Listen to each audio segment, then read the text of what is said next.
ఈ సమ్మర్‌లో బయట ఎండలో తిరిగి, తిరిగి ఇంటికి వచ్చిన తర్వాత ఏదైనా చల్లగా తాగాలనిపిస్తూ ఉంటుంది గదా!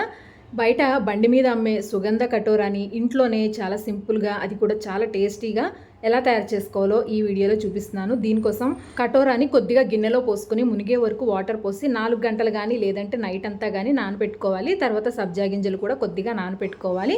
ఇప్పుడు చల్లగా ఉన్న వాటర్‌ని ఒక అర లీటర్ దాకా తీసుకొని అందులోకి ఒక పావు కప్పు దాకా పంచదార వేసుకోవాలి. అలాగే కొద్దిగా సాల్ట్ వేసుకొని ఈ సుగంధ బాటిల్స్ ఈ సీజన్‌లో ఎక్కడైనా అమ్ముతూనే ఉంటారండి. తర్వాత ఇందులోకి 2 నిమ్మకాయలను కూడా పిండుకొని వేసుకోవాలి.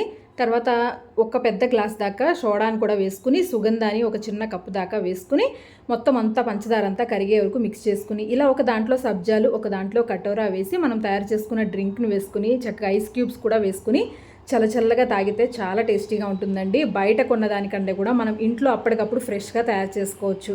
ఫుల్ వీడియో నా ఛానల్‌లో ఉంది.